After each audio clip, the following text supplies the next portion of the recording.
want to talk about your brain. Samantha, we were at the elevator co-working location recently, and you and I got into a conversation that we did not want to end. And we thought it'd be fun to go live with it. So here we are. You are very interested in small businesses and helping to keep our brains healthy and safe. I am too. And let's just talk a little bit about what that means. First thing we put on the agenda was talking about getting a sense of self identity from your job. What does that mean to you? Oh man, to me, I mean, I'm a completely different person besides just my own small business. My business is tea, but that doesn't mean that I am tea. I enjoy many things. I enjoy going out to concerts and hanging out with my friends and all the spooky Halloween stuff and going to bookstores and just having a good time. My business is completely different from me.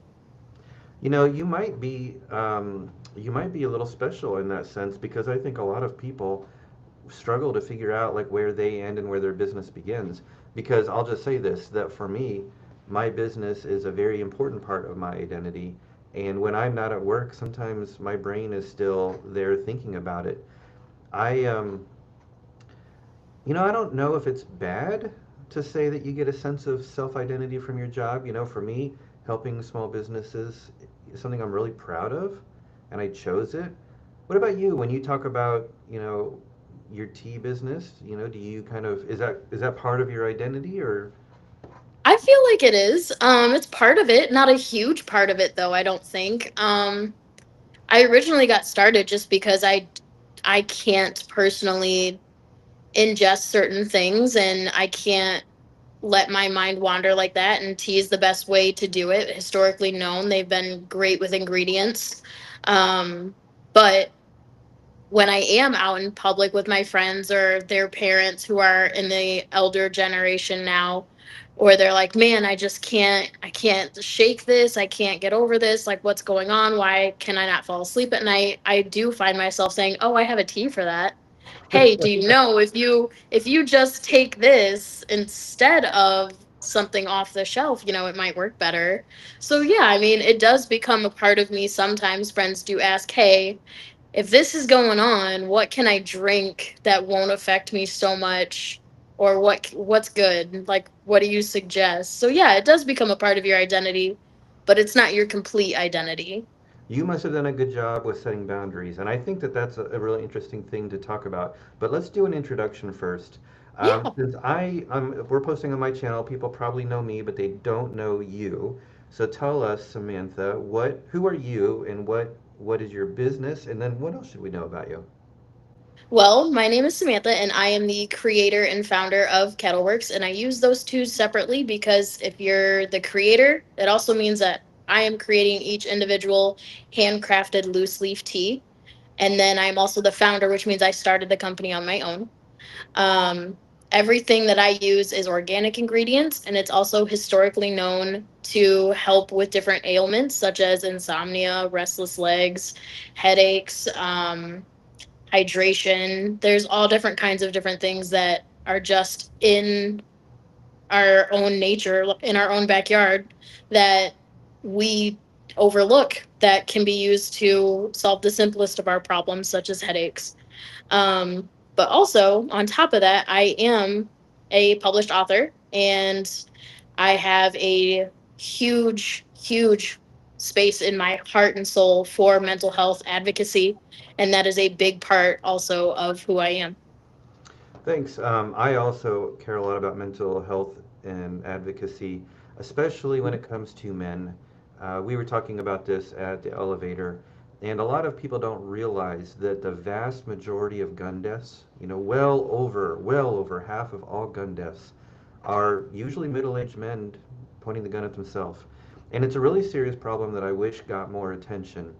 And I think that a lot of people don't realize um, how men in particular, but I think that this is true of women as well, aren't good at dealing with some of these stresses that come along in their life. And you and I are both business owners. I'll talk about that in a second. And so we know firsthand that running a business can be stressful. You know, there's a lot of weight on our shoulders. But I guess I should say that I'm Matthew Newsom. I'm a surge. I'm a what? I'm a business lawyer. I run Surge Business Law, and I love helping small businesses succeed. And so I put a little conversation starter as we introduce ourselves about what we're passionate about. And my passion really is that small businesses are an important part of our communities, and I want to help them grow. But you gave us a really good segue when you talked about that, and so I said you did a good job of setting boundaries. I'll just say this: I didn't. I don't. I don't even really understand this topic. So what is self-care? What is setting boundaries? What is that? Oh man, that I mean, it can be many different things to many different people. There are some business owners that their business is their boundary. Like, I understand that we're friends, but this is my business, this is my livelihood, this is where I can't I can't rob Peter to pay Paul for you. This is where we're at. But there are some self-care things where you're leaving your business at your business and not taking that home with you, or you're making sure that you're getting that couple days off, like you're not running yourself into the ground, and making sure that you're eating, you're spending time with your family and friends, you're taking that time to just decompress at night or in the day, depending on how you set up your work schedule. You I need to think make sure that you take time for yourself. I think that that's a good point. And you know, something that needs to be said is that this doesn't usually happen on accident.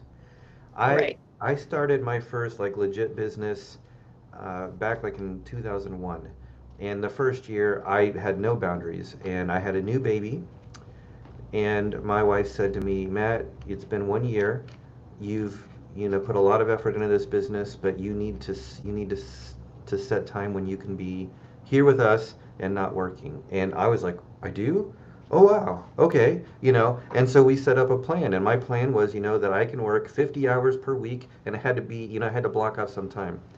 And then when I was in law school, because I went to law school a little bit later in my career, I was the only source of income for my family, and I had a job, and I had a lot of work to do with law school.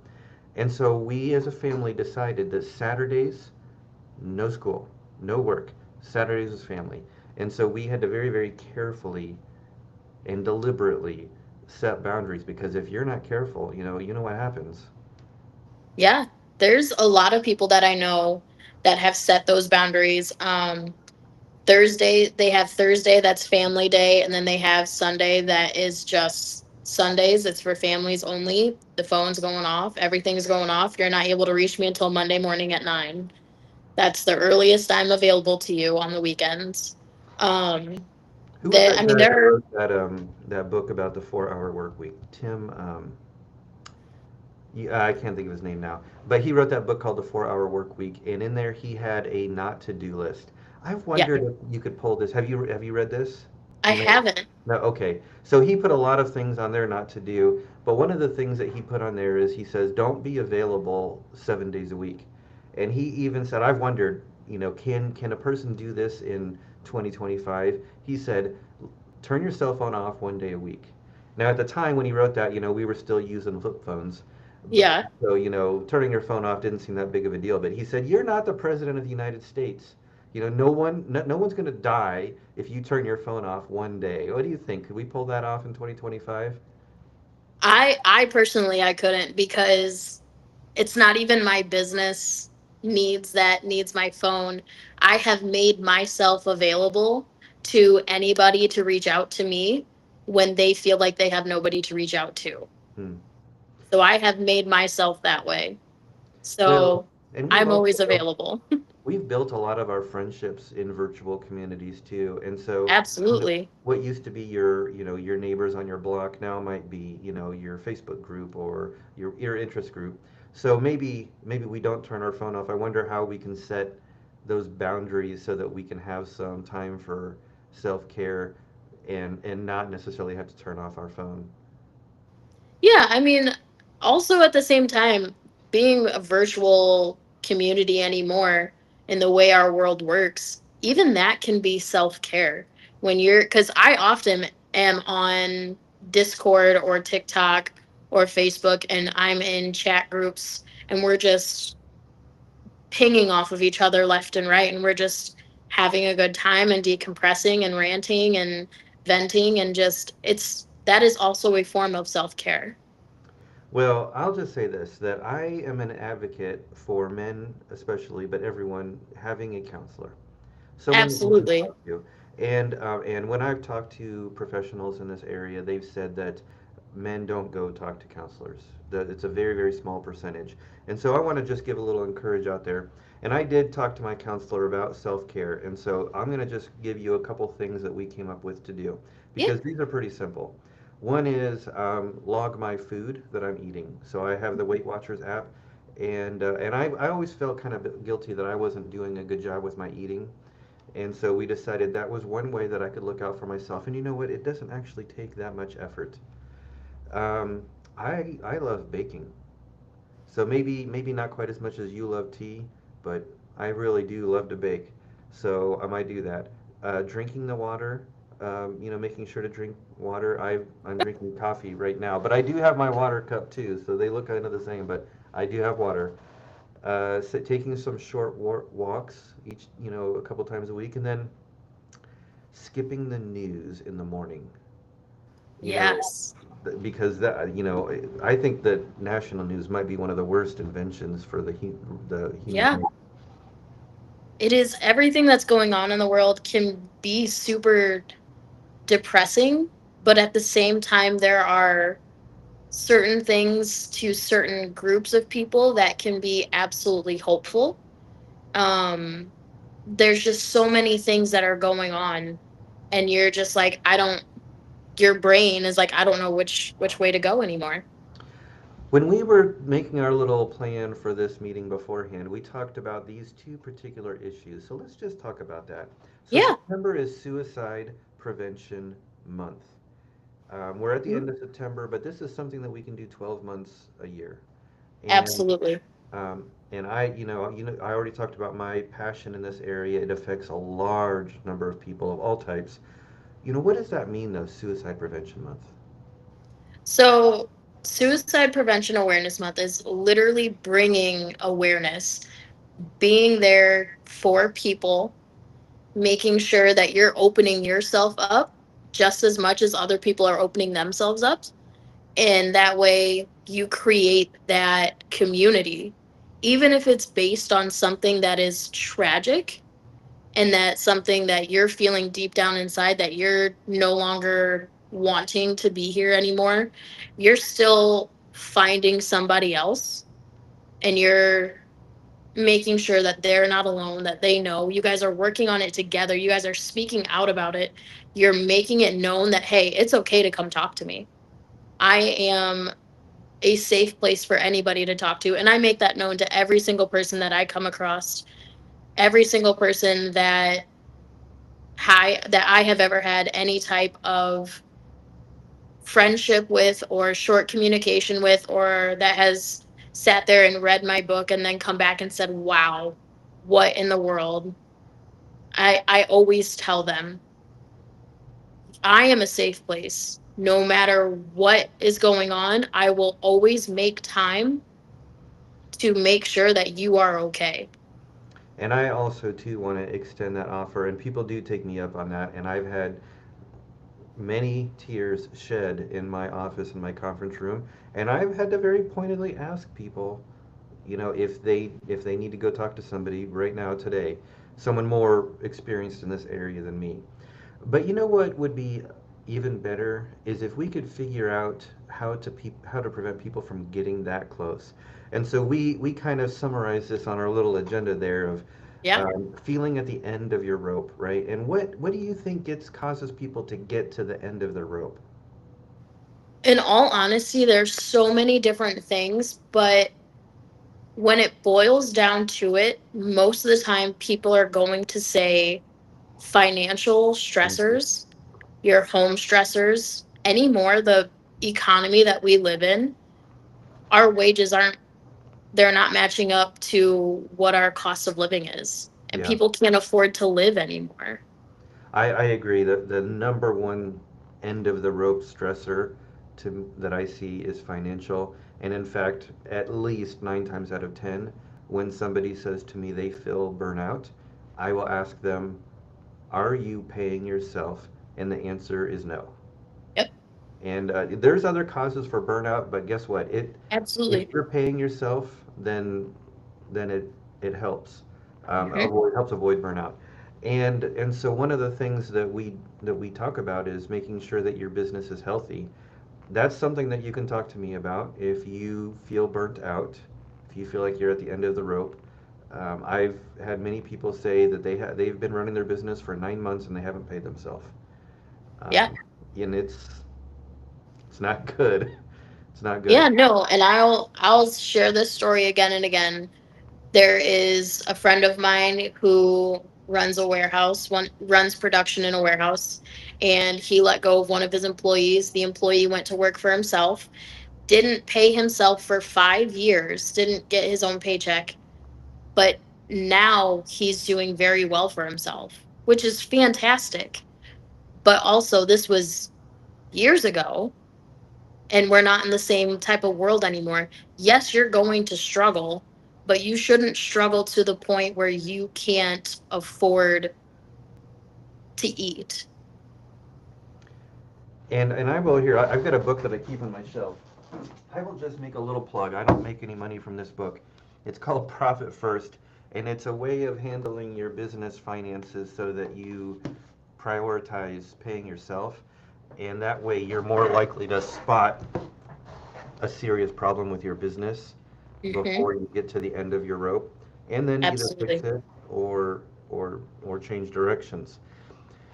Another thing that can cause people to maybe feel at the end of the rope is this toll of growth. And when you and I were brainstorming, I said, people feel a lot of pressure to achieve a certain level of performance with their job.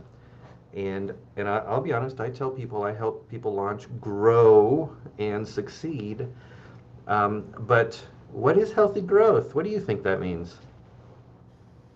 Oh man, I mean, to everybody it's different. Everybody has a different perspective on what healthy growth is. That's important too. It's okay for Yeah, to have a different perspective. exactly. Like my healthy growth is completely different from yours. My healthy growth right now, where I'm at in my office, is fantastic healthy growth because I started it in an office in my home. And I created the office in my home to start this, and I moved outside of my home. So, right there is a healthy growth. And now I'm doing events and vendor shows and craft shows and farmers markets and stuff like that that I absolutely love. To me, that's healthy growth. To you, it might not seem so healthy because I'm not where I want to be yet. But again, that's years down the road. And I'll just say this that I am an optimist, Yeah. and my classmates in law school called me the empire builder because I had big aspirations. And Yes. guess what? It's harder in real life than it is on paper. And Yeah. so you're gonna hit some roadblocks. We'll deal with that in a second. You're gonna hit some roadblocks. It's gonna slow you down. If you are a very driven person, like I am, I think you have to forgive yourself. You have to give yourself some patience and grace if growth doesn't happen the way you thought it would. And it's okay. It's okay. Absolutely. So, what are some surprise roadblocks that you've seen with, your business or with the people that are in your circle? Um, a lot of people in my circle, they did not expect the demand for their services to be there. Um, so they're now finding that more people are wanting them and they don't have enough time. Yeah. For my business personally, there is certain events that I would love to go to, but they have high fees for me to go. And with that, they're very well broadcast, they're very well advertised, they're very well known events, which is fantastic, which means it brings in a lot of people, which people want. However, I did not expect the fees to be so high, but as well as that, I did not expect that it would mean so much product right in front and center. Mhm. So, in doing that, I've had to step back and really kind of phone a friend and be like, hey, what do you think about this? And they said the same thing. You're going to stress yourself out more trying to do this event than all the little events that you have already signed. And I think that's a really important thing because someone's going to listen to you and say, more demand than you were expecting? Wow, that must be a nice problem to have. But you know Yeah, what? It's still a problem. If it's a it problem, it's a is. problem. It's not like there's good problems and bad problems. If it's a problem, It's a there's going to be problem. stress. So, and so uncontrolled growth is literally the thing that put my business in 2012 under. And I was so embarrassed. How do you have a business fail because you got too many customers? Too many people want to give you money. It happens. It happens. It's not good. Yeah. You Um, know, I think an important thing to remember is that people, when you started your business, okay, when you, Sam, when you know, John Doe, Jane Doe out there listening, started your business, go ahead, it's fine. sorry. You, you probably had a purpose. And it's possible that your purpose was to make tons of money, okay? That is not My always the reason. my purpose was because I really enjoyed tea and I wanted to give independent authors something special that was affordable that they could put in their promotion boxes. And that was similar to mine. I wanted to help small Yeah, businesses. And so that's a completely different motive. Likewise, you know, yeah, I know some people, their motive is they want to make a little money and still enjoy work-life balance. And yeah, so you don't want absolutely. to judge your success based upon someone else's goal, right? Yeah, because now my goal has completely shifted from when I originally started. And now everyone thinks that I just want to be this rich person. I'm like, no, I just want to live comfortably. I want to be able to pay my bills and just relax. That That's what I want to do. but you know what? You've made a lot of progress on achieving your dream because you do Yeah, get to work with a lot of independent authors and you've got a good reputation amongst independent authors. So congratulations on yeah. you know, achieving at least part of your goal. So good job. Thanks. Well, it's been 23 minutes. We were aiming for 20 to 30, and so I think this is probably a good time to wrap up because we've made it through our list. Sam, how do people connect with you? They can reach me on almost any social media platform except for X. I'm not on X. I'm on Instagram, Facebook, Discord, all with Kettleworks Tea Shop.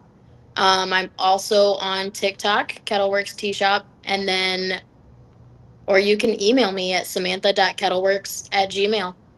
Great. So I think that if you like tea, if you like independent authors, you're gonna like Sam, and you should connect with her on social media, or maybe stop down at the elevator on a Wednesday and Yeah. bump into her. She's pretty easy to bump into.